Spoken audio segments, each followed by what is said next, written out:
দেখছেন ভাই, মেয়েটা চুরের মতো এদিক সেদিক তাকায় ভাতগুলা খাইতেছে। হ্যাঁ ঠিকই তুই বলছিস, মেয়েটা এভাবে চোরের মতো খাইতেছে কেন? আচ্ছা বিষয়টা আমার পরে দেখতেছে, এখন খেয়ে নেই। ভাই ঠিকই বলছে, আমরা আগে ভাতগুলা খেয়ে নিই।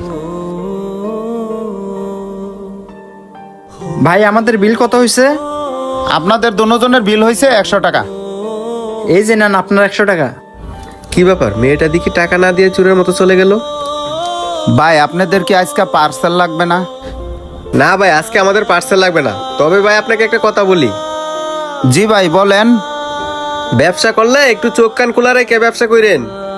হঠাৎ করে আজকে এই কথা কেন বলতেছেন ভাই?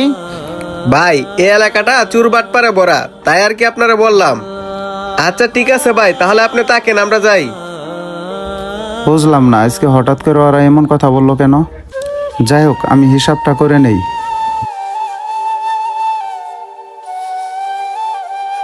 আল্লাহ, আজকে তো দেখতেছি এই হোটেলে কোনো কাস্টমারই নেই। তুমি এই হোটেলে কাস্টমার দিয়ে ভরাই দাও, আমার খুব ক্ষুধা লাগছে। আমিন। কি ব্যাপার, মেয়েটা দিকে আজকেও এখানে আসছে? ভাই আমার পার্সেলটা রেডি হয়েছে? হ্যাঁ ভাই রেডি হয়েছে, এই যে আপনার পার্সেল। যাক, আজকে সময় নাই, ওরে আরেকদিন হাতে নাতে ধরবো। কি ব্যাপার, পিচ্ছি দেখে আজকেও টাকা না দিয়ে চলে গেল? ভাই আপনি একটা জিনিস খেয়াল করছেন? এই যে আপনার দোকানে একটা পিচ্ছি মেয়ে আসা খায়া বিল না দিয়ে চলে যায়। ভাই ও এমনই। এই তো পাইছি। এই পিচ্ছি, এই পিচ্ছি তোরাই। ও আচ্ছা এই কথা ভাই। এই যে ভাই, এই পিচ্ছি মায়াটারে ধরে আনছি। আপনার হোটেলে প্রতিদিন খাইয়া টাকা না দিয়া চুরের মতো চলে যা। আরে ভাই আপনি এটা কি করছেন? এই মেয়েটাকে কেন ধরে আনলেন? আরে ভাই হাত ছেড়ে দেন। আরে ভাই হাত ছাড়তে বলছেন কেন? আপনার আমি বললাম না, এ প্রতিদিন ভাত খাইয়া টাকা না দিয়া চুরের মতো চলে যা। আল্লাহ, আজকে দেখি এই আঙ্কেল ওই আঙ্কেলকে সবকিছু বলে দিতেছে। আজকে আমি ওরে হাতে নাতে ধরছি, ধরে আপনার কাছে নিয়ে আসছি। জি ভাই, আমি ওই জিনিসটা লক্ষ্য করে দেখছি। যখন আপনার হোটেলে কোনো কাস্টমার থাকে না, তখন ওইখানে চুপ করে দাঁড়ায় থাকে। যখনই আপনার হোটেলে কাস্টমার ঢোকে, ও সেই ফাঁকে ঢুকে ভাত খেয়ে টাকা না দিয়ে চলে যায়। ও ভাই, আপনার হোটেলে এসে যে প্রতিদিন এরকম করে, আপনার চোখে কি পড়ে না?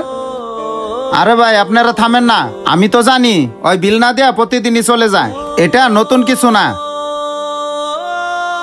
মামুনি তুমি এখন যাও তো যাও। আঙ্কেলটা মনে হয় অনেক ভালো। এটা কি করলেন ভাই আপনি? আমি আপনার ভালোর জন্য ওরে দইরা নিয়ে আসছিলাম, আর আপনি ওরে কিছু না বললে ছেড়ে দিলেন।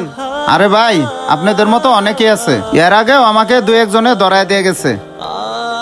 এখন ভাই এগুলা দেখতে দেখতে না দেখার বান করে থাকি। আর কেন বান করে থাকি সেটা কি আপনারা জানেন?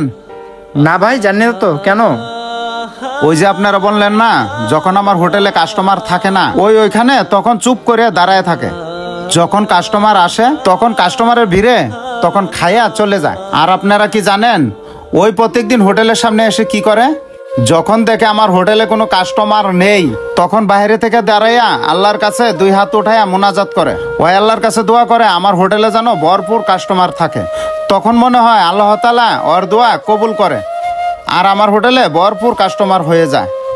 আর এতে করে আমার হোটেলে অনেক বেচা কিনি হয়, ওয়ও 2 মুঠ খাইতে পারে। তাই ভাই আমি ওকে কিচ্ছু বলি না। রিজেকের মালিক তো একমাত্র মহান আল্লাহ তাআলা। হয়তোবা আল্লাহ তাআলা আমার হোটেলে তার রিজেকটা লিখে রাখছে, তাই তো আমার হোটেলে এসে 2 বেলা খানা খেতে পারে। তার জন্য ভাই দেখেও না দেখার বান করে থাকি। এবার বুঝতে পারছেন ভাই ওকে কেন কিছু না বলে ছেড়ে দিলাম? সত্যি ভাই, আপনি যেভাবে ভেবে দেখছেন আমরা দুজন সেভাবে ভেবে দেখিনি। আর আপনি সত্যিই বলছেন, আল্লাহ পাক যার রিজিক যেখানে লিখে রাখছে সে সেখানেই খাবে।